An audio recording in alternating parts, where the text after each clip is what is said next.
Welcome to mega TV pakka local AP. విజయవాడలో AP BJP ఆధ్వర్యంలో జనతా వారధి ఉచిత న్యాయ సహాయం పేరిట కార్యశాల నిర్వహించారు. ఏపీలో కులాల మధ్య చిచ్చు పెట్టేందుకు కుట్రలు జరుగుతున్నాయని ఈ సందర్భంగా ఏపీ బీజేపీ అధ్యక్షుడు మాధవ్ మండిపడ్డారు. దళిత క్రిస్టియన్ అనేది రాజ్యాంగంలో లేదని, దళితులు క్రిస్టియన్గా మారితే రిజర్వేషన్లు వర్తించవని సుప్రీంకోర్టు 18 సార్లు తీర్పిచ్చిందని గుర్తు చేశారు. రావణ్ అనే వ్యక్తిని పోలీసులు అరెస్టు చేశారని, అతనికి వైసీపీ సపోర్టు చేస్తే ఆ పార్టీని హిందూ వ్యతిరేకిగా అనుకోవాల్సి వస్తుందన్నారు. ఉగ్రవాద సంస్థలకు సహకరించిన వ్యక్తికి సిపిఐ ఎలా మద్దతిస్తుందని ప్రశ్నించిన మాధవ్, బ్రిటిష్ వాళ్లే వర్ణాలను కులాలుగా మార్చి గెజెట్ చేశారని, ఏపీలో ఉన్నన్ని కుల అసోసియేషన్లు దేశంలో ఎక్కడా లేవని విమర్శించారు. నరేంద్ర మోడీ గారి నాయకత్వం.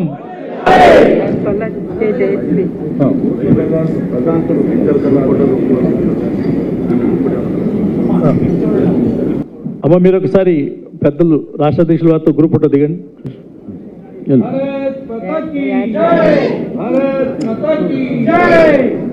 భారతీయ జనతా పార్టీ భారతీయ జనతా పార్టీ తొందరగా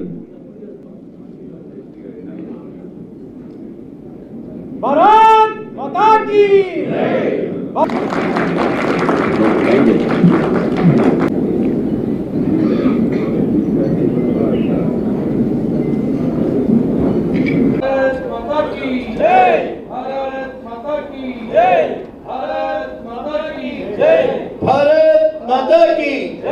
నరేంద్ర మోడీ గారి నాయకత్వం, నరేంద్ర మోడీ గారి నాయకత్వం, పిఎన్ మాధవ్ గారి నాయకత్వం, పిఎన్ మాధవ్ గారి నాయకత్వం. వాళ్ళ యొక్క ఛానల్ ఏదైనా ఒక యూట్యూబ్ ఛానల్ పెట్టి ఇష్టానుసారంగా మాట్లాడి వాళ్ళని వీళ్ళని తిట్టడం కారణంగా కొంత వాళ్ళకి ఏదైతే వ్యూవర్షిప్ పెరిగిందో దాని కారణంగా వాళ్లే పెద్ద ఎత్తున మేధావులు అనుకుంటూ, అలాగే కొందరు నెలకోటు ధరించి వాళ్ళకి మొత్తం ప్రపంచ జ్ఞానం అంతా మేమే ఉన్నాం, డాక్టర్ బిఆర్ అంబేద్కర్ గారి తర్వాత మేమే ఆయన యొక్క మేధో సంపత్తికి వారసులు అని చెప్పి వాళ్ళంతటి వాళ్ళు వెర్రబెగ్గుతూ అనేక రకాల విషయాలు మాట్లాడుతూ, ఒక వ్యక్తి పైన వాళ్ళకి ద్వేషం ఉంటే దాన్ని మాట్లాడే తీరు వేరు, ఆ వ్యక్తి ఆ వ్యవస్థతో పాటు ఈ దేశానికి సంబంధించిన మతాల పైన విద్వేషాన్ని రగల్కొట్టం, అలాగే అగ్రవర్ణాలని చెప్పి లేకపోతే ఇంకో వర్ణం అని చెప్పి ఆ వర్ణాల పైన మాట్లాడుతున్న తీరు. ఇవాళ దళిత క్రిస్టియన్ అనే ఒక అంశం ఏదైతే ఉందో మొత్తం రాజ్యాంగంలో కాదు ఎక్కడా లేని ఒక పదం దళిత ఉంది, క్రిస్టియన్ ఉంది, కానీ దళిత క్రిస్టియన్ అనే పదం ఎక్కడా లేదు. అది రాజ్యాంగ విరుద్ధమైన పదం. ఆ పదాన్ని ఆసరా చేసుకుని దానికి ఆలంబన కావాలని చెప్పి దాని ఆధారంగా ఈ దేశంలో రిజర్వేషన్ తీసుకొచ్చి దేశాన్ని మతాంతరీకరణ చేసే పెద్ద కుట్ర దాగుంది. అనేక సంవత్సరాలు మోసం చేశారు. నిజంగా న్యాయపరంగా కేవలం మొన్న పాస్టర్ ఆనంద్ కేసులో వచ్చిన తీర్పే కాదు, హైకోర్టులో వచ్చిన తీర్పే కాదు, దానికి ముందు అనేక సార్లు మన సుప్రీంకోర్టు ఎప్పటికప్పుడు ఇటువంటి కేసులు వచ్చినప్పుడు సుమారు ఒక 18 సార్లు సుప్రీంకోర్టు తీర్పులు ఇవ్వటం జరిగింది. అనేక కేసుల్లో దేశవ్యాప్తంగా వచ్చిన కేసులు వాళ్ళ యొక్క ఛానల్. టీటీడీ ఉద్యోగాల పేరిట జరిగిన మోసానికి సంబంధించి మాజీ చైర్మన్ భూమన కరుణాకర్ రెడ్డి ప్రభుత్వంపై విమర్శలు గుప్పించారు. కిరణ్ కుమార్ అనే వ్యక్తి టీటీడీ చైర్మన్ పేరు వాడుకుంటూ నిరుద్యోగుల నుంచి లక్షలాది రూపాయలు వసూలు చేయడం విజిలెన్స్ అధికారుల వైఫల్యానికి అద్దం పడుతుందన్నారు. గతంలో జరిగిన వేద పారాయణదారులు, ఇంజనీరింగ్ పోస్టుల నియామకాల్లోనూ అక్రమాలు జరిగాయని ఆరోపించారు. కూటమి ప్రభుత్వ హయాంలో టీటీడీ పాలక మండలి పూర్తిగా విఫలమైందని మండిపడ్డారు. ఈ మోసం వెనుక ఉన్న కిరణ్ కుమార్తో పాటు అసలు సూత్రధారిని గుర్తించి చట్టపరమైన చర్యలు తీసుకోవాలని డిమాండ్ చేశారు. పాలక మండలి నేతృత్వంలో ఎంత దారుణాలు వరుసగా జరుగుతున్నాయి అంటే, ఇప్పటి వరకు మేము అనేక రకాలైనటువంటి లోపాలను పదుల సంఖ్యలో ఎత్తి చూపినాం. దానికి పరాకాష్ఠగా టీటీడీలో ఉద్యోగాలు ఇస్తామని చెప్పి, అది కూడా బిఆర్ నాయుడు గారి పేరు చెప్పి, ఎవరో ఒక వ్యక్తి నకిలీ టీటీడీ ఆర్డర్స్ను సృష్టించి ఒక్కొక్క ఉద్యోగానికి 15 లక్షలు 20 లక్షల రూపాయలకు అమ్మినారు అంటే దాన్ని విజిలెన్స్ వాళ్ళు కనుక్కోవటమే లేదు అని అంటే, బాధితులు వాళ్ళుగా బయటికి వచ్చి మాకు అన్యాయం జరిగింది అని వాళ్ళు పెడబొబ్బలు పెడుతూ బయటికి వచ్చేంత వరకు జరుగుతున్నటువంటి లోపాలను ఉద్దేశపూర్వకంగా చూడటం మానేశారా, లేదా పాలక మండలే ఇలా చేస్తున్నప్పుడు మాకెందుకులే అని నిమ్మకు నీరెత్తినట్టు ఉన్నారా? ఎంత దారుణమండి. ఉద్యోగాలు అనౌన్స్ చేసి ఇంటర్వ్యూలకు హాజరైనటువంటి వాళ్ళ దగ్గర డబ్బులు తీసుకోవటం. ఉదాహరణకు వేదపారాయణదారుల దగ్గర దాదాపు 550 మందికి పైగా ఇంటర్వ్యూలు జరిగి ఇప్పటికి 7 నెలలు అయింది. ఒక్కొక్కరి దగ్గర 10 లక్షలు డబ్బులు తీసుకున్నారు, 15 లక్షలు తీసుకున్నారు అని చాలా ఆరోపణలు ఉన్నాయి. ఏ ఇంటర్వ్యూలు జరిపినటువంటి వాళ్ళు ఎవరైతే అధికారులు ఉన్నారో వాళ్ళు ఇప్పటి వరకు ఆ రిజల్ట్సే రాలా. డబ్బులేమో కొన్ని లక్షల రూపాయలు చేతులు మారినాయి ఒక్కొక్కరికి. మళ్ళీ దాదాపు ఒక 60 ఇంజనీరింగ్ పోస్టులను ఒక్కొక్క పోస్టు దాదాపు 30-40 లక్షల రూపాయలకు అమ్ముకున్నారని పత్రికలు, ప్రసార మాధ్యమాలు కోడై కూసినాయి. దాని మీద కూడా మేము మాట్లాడడం జరిగింది. ఉలుకు పలుకు లేదు. పాలక మండలి నేతృత్వంలో ఎంత దారుణాలు వరుసగా జరుగుతున్నాయి అంటే అనంతపురం జిల్లా రాయదుర్గంలో బోయ వాల్మీకి సమితి రాష్ట్ర ప్రధాన కార్యదర్శిగా తలారి లావణ్య ప్రమాణ స్వీకారోత్సవం అత్యంత వైభవంగా జరిగింది. గుమ్మగొట్ట మండలం గోనబావి గ్రామానికి చెందిన లావణ్య వాల్మీకి భక్త కన్నప్ప విగ్రహాలకు ప్రత్యేక పూజలు నిర్వహించిన అనంతరం భారీ బైక్ ర్యాలీతో వాల్మీకి కళ్యాణ మండపానికి చేరుకున్నారు. అక్కడ ముఖ్య నేతలు, కులబంధువుల సమక్షంలో ఆమె ప్రమాణ స్వీకారం చేశారు. ఈ కార్యక్రమానికి ముఖ్య అతిథిగా ప్రభుత్వ విప్ కాలువ శ్రీనివాసులు తనయుడు కాలువ భరత్ విచ్చేశారు. వాల్మీకుల సంక్షేమానికి నిరంతరం కృషి చేస్తానని, జాతి చిరకాల వాంఛైన ఎస్టీ సాధన కోసం తన వంతు పోరాటం కొనసాగిస్తానని తలారి లావణ్య ఈ సందర్భంగా భరోసా ఇచ్చారు. జరిగిన బోయ వాల్మీకి సమితి రాష్ట్ర ప్రధాన కార్యదర్శి ప్రమాణ స్వీకార మహోత్సవం బీబీఎస్ కార్యవర్గం తలారి లావణ్యని నన్ను ప్రమాణ స్వీకారం చేయించడం జరిగింది. ఈ కార్యక్రమానికి భారీ ఎత్తున దాదాపు 10 మండలాల నుంచి వాల్మీకులంతా కదిలి రావడం సంతోషకరం.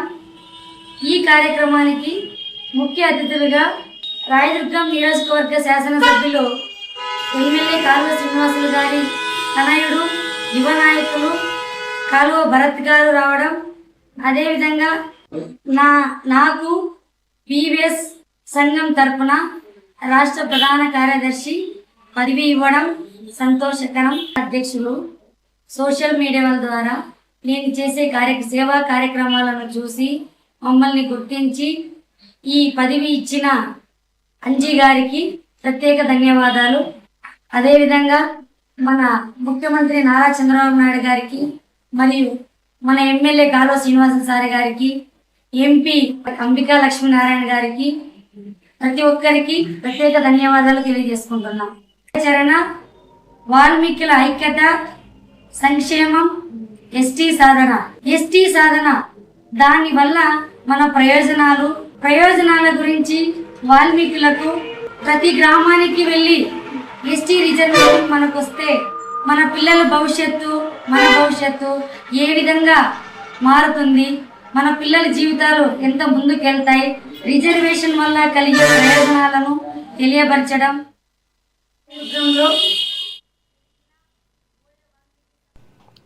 కడప జిల్లా ప్రొద్దుటూరులో తీవ్ర విషాదం చోటు చేసుకుంది. భార్య పుట్టింటికి వెళ్లి తిరిగి రాకపోవడంతో మనస్తాపం చెందిన సుమంత్ ఆత్మహత్యకు పాల్పడ్డాడు. వివేకానంద నగర్కు చెందిన సుమంత్కు 4 ఏళ్ల క్రితం వివాహం కాగా 3 నెలల క్రితం దంపతుల మధ్య గొడవలు జరిగాయి. ఈ క్రమంలో భార్య ప్రసన్న పుట్టింటికి వెళ్లిపోవడంతో ఆమెను తిరిగి రావాలని కోరినా రాకపోవడంతో సుమంత్ బలవన్మరణానికి పాల్పడ్డాడు. సమాచారం అందుకున్న పోలీసులు మృతదేహాన్ని ఆసుపత్రికి తరలించి కేసు నమోదు చేసి దర్యాప్తు చేస్తున్నారు.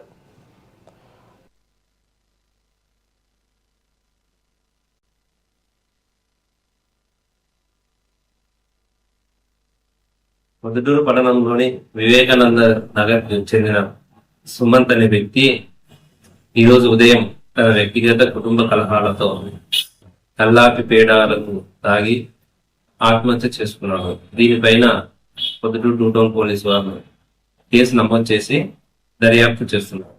పొద్దుటూరు పట్టణంలోని ఇష్టం వారికి పేరు సన్నదని పేరు ఏ ఊరు? కడప. ఎప్పుడు వెళ్ళిపోయింది అమ్మాయి? ఎప్పుడు వెళ్ళిపోయింది? 3 నెలలు అయింది. అదంటే ఇష్టం వానికి. ఏలూరు జిల్లా ఉంగుటూరు పరిధిలోని Bhimadole judicial first class magistrate కోర్టులో జాతీయ లోక్ అదాలత్ ఘనంగా నిర్వహించారు. Junior civil judge Srimati Priyadarshini Nuthakki ఆధ్వర్యంలో జరిగిన ఈ కార్యక్రమంలో భీమడోలు, ద్వారకా తిరుమల, దెందులూరు మండలాలకు చెందిన సివిల్, క్రిమినల్, ఎక్సైజ్ కేసులకు ఇరుపక్షాల అంగీకారంతో పరిష్కరించారు. ఈ లోక్ అదాలత్ ద్వారా మొత్తం 26 కేసులు విజయవంతంగా ముగిశాయని న్యాయవాదులు తెలిపారు. ప్రజలు కోర్టుల చుట్టూ తిరగకుండా సమయం, ధనాన్ని ఆదా చేసుకునేందుకు ఈ వేదికను ఉపయోగించాలని, రాజీ మార్గమే రాజమార్గమని వారు ఈ సందర్భంగా పిలుపునిచ్చారు.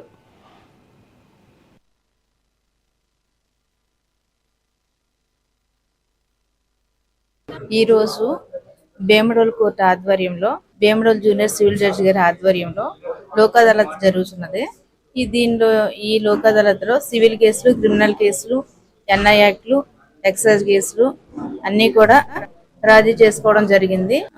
మరి పోలీస్ వారు కూడా సహకరించారు. మరి ప్రజలందరూ కూడా ఈ అవకాశాన్ని సద్వినియోగం చేసుకొని మీకు ఏమైనా కోర్టులో కేసులు ఉన్నట్లయితే వచ్చి ఈ రాజీ చేసుకొని మీరు న్యాయం పొందగలరని, మరి ఈ లోక్ అదాలత్ ద్వారా మీకు సత్వర న్యాయం జరుగుతుందని చెప్పేసి మేము తెలియజేస్తున్నాము. ఈరోజు జాతీయ లోక్ అదాలత్, మెగా లోక్ అదాలత్ జరిగింది. దీంట్లో భాగంగా ఇప్పటి వరకు 26 కేసులు, అన్ని రకముల సివిల్ మరియు క్రిమినల్ అన్ని కేసులు 26 కేసులు రాజీ పడి వాళ్ళ కేసుల నుంచి వాళ్ళు బయటపడ్డారు. మరి ఈరోజు ఇంకా కొన్ని కేసులు రాజీ పడి ఉన్నాయి. ప్రజలు రాజీ మార్గమే రాజమార్గంగా భావించి వాళ్ళు కొన్ని కేసులు వాళ్ళు పట్టుదలకు వెళ్లకుండా మంచిగా రాజీ పడి ఉన్నట్లయితే ఇద్దరికీ సమన్యాయం జరిగే అవకాశం ఉంటుంది. రాజీ మార్గమే రాజమార్గం అంటే ఎటువంటి పట్టుదలకు వెళ్లకుండా, ఎటువంటి పట్టుదల విధానం లేకుండా మంచిగా రాజీ పడి ఈ కేసులు ఉపసంహరించుకున్నట్లయితే భవిష్యత్తులో ఎటువంటి మళ్ళీ తిరిగి కేసుల జోలికి వెళ్లకుండా ఉన్నట్లయితే ప్రశాంతమైన వాతావరణం ఏర్పడుతుంది. ఇది దేశవ్యాప్తంగా జరుగుతుంది. అనేకమైన మరి జిల్లా కోర్టులో కూడా అనేకమైన ఎక్కువ కేసులు రాజీ పడటానికి అవకాశం ఉంది. ఈ రోజు జరుగుతున్నవి సాధ్యమైనంత వరకు ఎక్కువ కేసుల్ని ప్రతి ఒక్కరు కూడా రాజీ చేసుకోవడానికి ప్రయత్నం చేశారు. అదేవిధంగా మన మండలంలో ఉన్నటువంటి భీమడోలు మండలం, ద్వారకా తిరుమల మండలం, దెందులూరు మండలాల్లో ఉన్నటువంటి ప్రజానీకం ఈ యొక్క సివిల్ మరియు క్రిమినల్, ఎన్ఐ యాక్ట్ కేసులు, ఏవైనా కేసులు రాజీ పడడానికి వీలుగా ఉన్నటువంటి ప్రతి కేసును కూడా మీరు వచ్చి రాజీ చేసుకుని మీ యొక్క సమయాన్ని, మీ యొక్క డబ్బుల్ని ప్రతి ఒక్కదాన్ని కూడా ఆదా చేసుకుంటారని ఈరోజు మున్సిపల్ బాండ్ల జారీకి సంబంధించి ప్రభుత్వం విడుదల చేసిన జీవో 151పై భూమన కరుణాకర్ రెడ్డి విమర్శలు చేశారు. మున్సిపాలిటీల అభివృద్ధి పేరుతో బాండ్లు జారీ చేయడం ప్రభుత్వ ఆర్థిక దివాళాగోరుతనానికి నిదర్శనమన్నారు. తిరుపతి సహా రాష్ట్రంలోని మున్సిపల్ కార్పొరేషన్లు ఇప్పటికే లోటు బడ్జెట్లు ఉన్నాయని, బాండ్ల నిధులను తిరిగి ఎలా చెల్లిస్తారో స్పష్టత లేదని ఆరోపించారు. ప్రభుత్వం దీనికి ఎలాంటి గ్యారంటీ ఇవ్వలేదని, ప్రజలపై ఒత్తిడి తెచ్చి బాండ్లు కొనుగోలు చేయించే ప్రమాదం ఉందని భూమన పేర్కొన్నారు. ప్రభుత్వం ఇప్పటికే ఎనలేనటువంటి అప్పులు చేసి రాష్ట్రాన్ని అప్పుల మయంగా మార్చి తీర్చలేనటువంటి స్థాయికి రాష్ట్ర ఆర్థిక పరిస్థితిని కుదేలు చేసినటువంటి చంద్రబాబు గారి ప్రభుత్వం ఈ 2 సంవత్సరాల కాలంలోనే దాదాపు 3.5 లక్షల కోట్ల రూపాయలకు పైగా అప్పు చేసినటువంటి రాష్ట్ర ప్రభుత్వం ఇప్పుడు కొత్తగా మున్సిపాలిటీలు దాదాపు 115 మున్సిపాలిటీలు ఈ రాష్ట్రంలో ఉంటే ఆ మున్సిపాలిటీలకు సంబంధించి వాటి అభివృద్ధి కని సాకుతో మున్సిపల్ బాండ్లను ఇష్యూ చేసేయటానికి ఒక జీవో విడుదల చేసింది. ఈ జీవో విడుదల చేయటం ద్వారా రాష్ట్ర ప్రభుత్వ ఆర్థిక డొల్లతనాన్ని, దివాలా కోరుతనాన్ని, మున్సిపాలిటీలకు ఏమాత్రము కూడా నేను సహకరించను అని చెబుతున్న ప్రభుత్వం మున్సిపాలిటీలే డబ్బులు సమీకరించుకోవటానికి బాండ్లను ఇష్యూ చేయించేటువంటి అధికారాన్ని కల్పిస్తూ ఈ జీవోను ఇష్యూ చేయడం జరిగింది. అంటే అర్థం ఏంటి? ఈ రాష్ట్రంలో ఉన్నటువంటి మున్సిపాలిటీలు బాండ్లు ఇష్యూ చేయటం ద్వారా ఆ మున్సిపాలిటీలలో ఉన్న సన్నకారు చిన్నకారు వ్యాపారస్తులనందరినీ కూడా మీరు మున్సిపాలిటీలో బాండ్ల రూపంలో పెట్టుబడులు పెట్టండి అని చెప్పటం తప్ప మరొకటి కాదు. రేపటి నుంచి మున్సిపాలిటీలకు ఉన్నటువంటి ప్లానింగ్ ఆఫీసర్లంతా కూడా స్పెషల్ డ్రైవ్ చేయమని చెప్తాడు చంద్రబాబు గారు. రాష్ట్ర ప్రభుత్వం ఇప్పటికే ఎనలేనటువంటి అప్పులు చేసి ఏలూరు జిల్లా కేంద్రంలో మున్సిపల్ ఉపాధ్యాయులు డీఈఓ కార్యాలయం వద్ద పెద్ద ఎత్తున నిరసన కార్యక్రమం నిర్వహించారు. ఏపీ ప్రభుత్వం ఆన్లైన్ పద్ధతి ద్వారా చేపట్టిన టీచర్ పోస్టుల వర్క్ అడ్జస్ట్మెంట్లో భాగంగా మున్సిపల్ ఉపాధ్యాయులను జిల్లా పరిషత్లోకి బదిలీ చేయడాన్ని వారు తీవ్రంగా వ్యతిరేకిస్తున్నారు. దీనివల్ల మహిళా ఉపాధ్యాయులు దూర ప్రాంతాలకు వెళ్లాల్సి వస్తుందని, రవాణా పరంగా తీవ్ర ఇబ్బందులు ఎదుర్కొంటామని ఆవేదన వ్యక్తం చేశారు. మున్సిపల్ పరిధిలోనే ఉపాధ్యాయుల సర్దుబాటు ప్రక్రియను చేపట్టాలని డిమాండ్ చేస్తూ ఉపాధ్యాయ సంఘాలన్నీ ఏకతాటిపైకి వచ్చి ఈ వర్క్ అడ్జస్ట్మెంట్ కార్యక్రమాన్ని పూర్తిగా బహిష్కరిస్తున్నట్లు ప్రకటించాయి.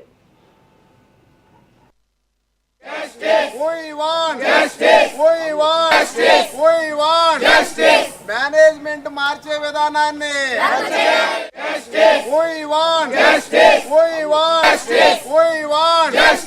మేనేజ్మెంట్ మార్చే విధానాన్ని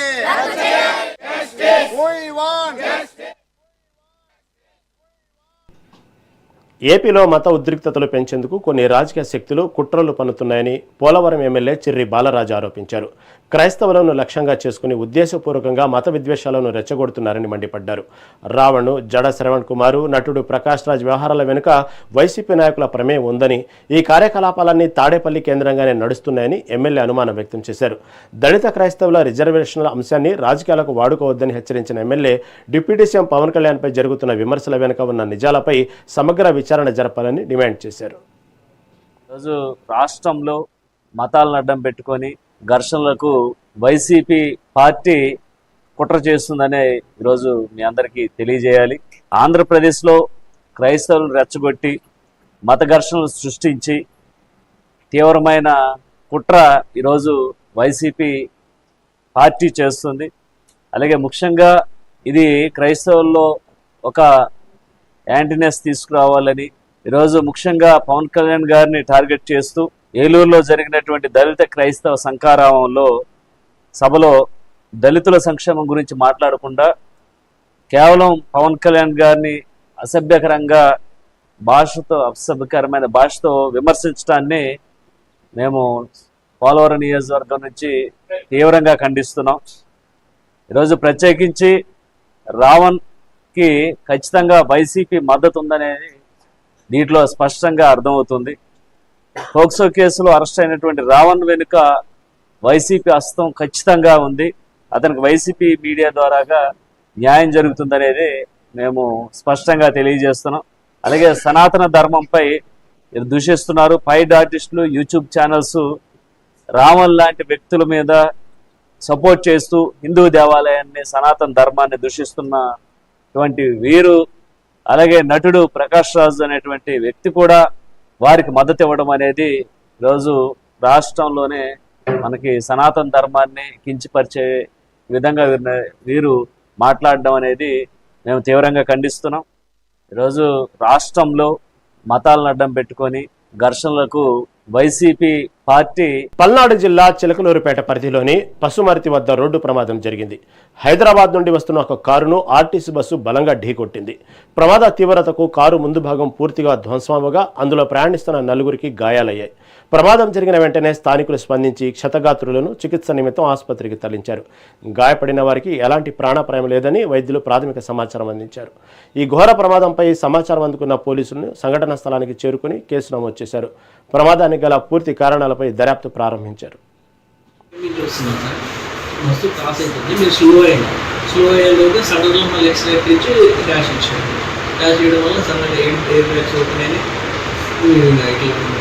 ఎంతమంది ఉన్నారు కారు? అందరికి దెబ్బలేదా? ఓకే, మీరు ఎక్కడి నుంచి ఎక్కడికి వెళ్తున్నారు?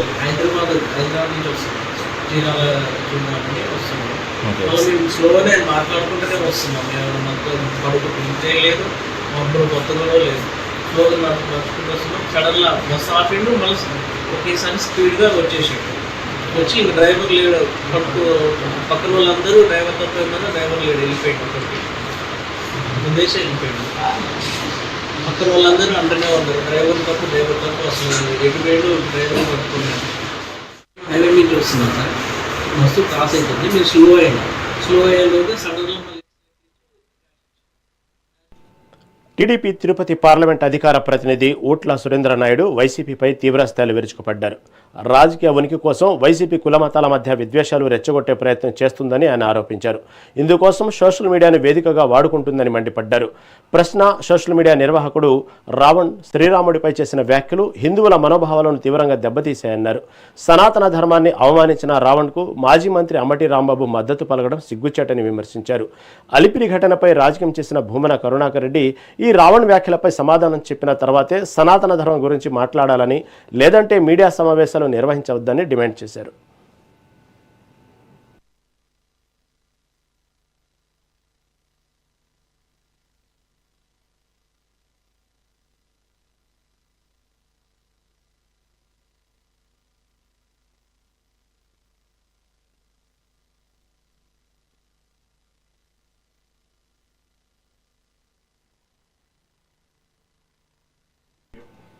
కడప జిల్లా ప్రొద్దుటూరులో ప్రైవేట్ విద్యాసంస్థల నిర్వహణపై ఏఎస్ఎఫ్ నాయకులు ఆగ్రహం వ్యక్తం చేశారు.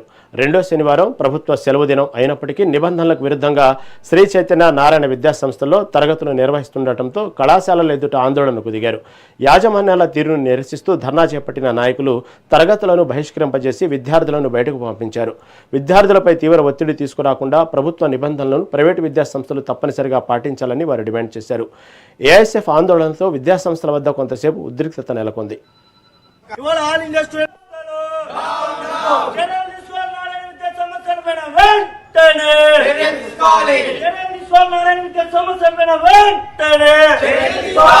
రెండో శనివారం విద్యార్థులు మోసం చేస్తున్న నారాయణ విద్యా సంస్థలు ఐడియల్ స్కూల్ ఏదో మతం పేరుతో చెప్పి ఈరోజు విద్యార్థులను మోసం చేస్తున్న ఎక్స్ట్రా క్లాసెస్ పెట్టుకున్న ఐడియల్ స్కూల్ నేను దీన్ని తీవ్రంగా ఖండిస్తాం. ఇవాళ ఆల్ ఇండియా స్టూడెంట్ ఫెడరేషన్ మేము తీవ్రంగా ఖండిస్తాం. మీరు ఇలాగే కొనసాగుతే ఏదైతే ఐడియల్ స్కూల్ యాజమాన్యం ఉందో మతం పేరుతో చెప్పి ఈరోజు విద్యార్థులను మోసం చేస్తున్నాం. మేమైతే దీన్ని తీవ్రంగా ఖండిస్తున్నాము. ఇదైతే సూటిగా మేము